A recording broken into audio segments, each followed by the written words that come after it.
Silent Hill 2 is, in no uncertain terms, one of the greatest games ever made. It epitomises the notion of games acting as a form of art, with its atmosphere, its visuals, and its progressive attitude to gaming conventions. It is possibly my favourite game of all time, and it's an absolute gem in terms of offering gamers an actual experience. It doesn't offer that immediate form of entertainment that the big blockbusters do, but it offers a more lasting, visceral exploration of the core motivations of the human psyche. To achieve this, it carefully bends existing norms in games, twisting generic expectations and developing an intricate story of marital breakdown, love, lust and death, set in probably one of the most carnal, rotted and decrepit worlds of any game. Silent Hill 2 sets itself apart from other games, not just horror games, but it sets itself apart on every level.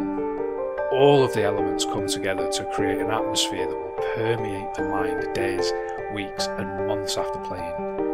If you want true horror, this is where you ought to come. So, imagine the situation of modern gaming. Imagine being a developer, going into a room with board members and telling them that you're going to make some gameplay decisions which you know are truly risky, but you're going to take that risk anyway.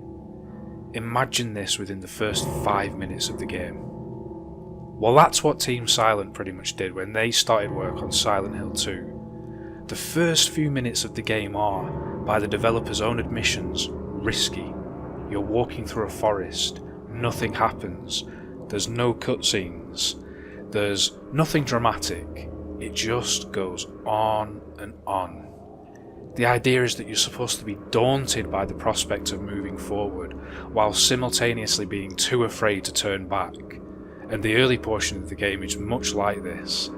Even once you've emerged from the forest path, the game feels odd, unsettling.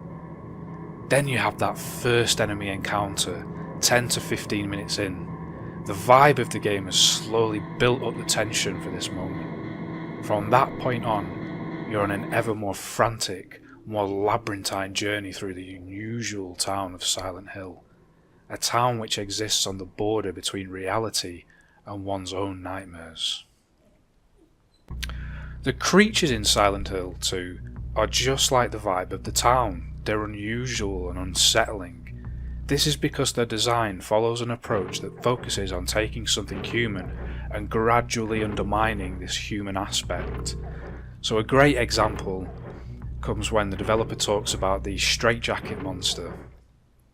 It's the first creature you run into in the game, and he says the idea came to him when he was watching a colleague walk towards him, and his colleague was wearing a hoodie and he had his hand in his pocket and he was listening to his music player and he was sort of swaggering towards the artist. The lead artist then began playing around with this aspect, with the way that his co-worker walked, and started to gradually make the human aspect less and less human. And this undermining is done in such a way that things are disturbing and they penetrate under the skin, rather than being centred around outright gore and beastly figures.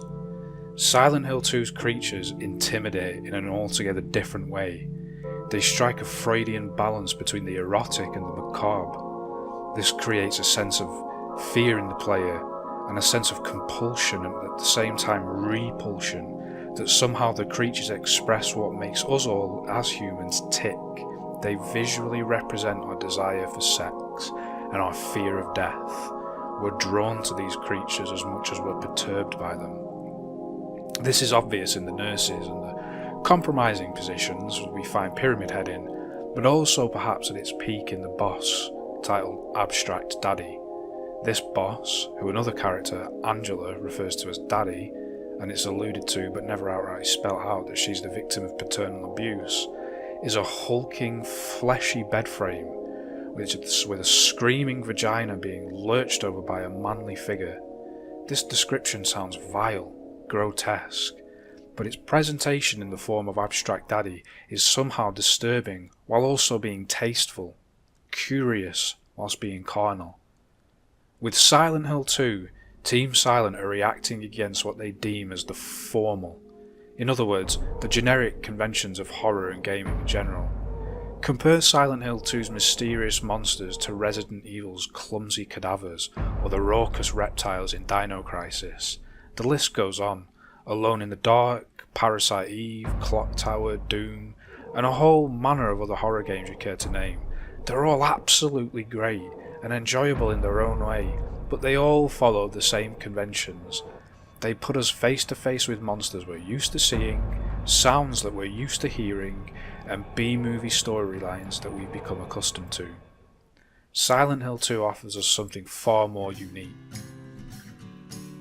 Its story is very simple. It's essentially a love story, one which puts you in the shoes of James Sunderland, a man riddled with grief since the death of his wife, Mary, whom he lost to an illness.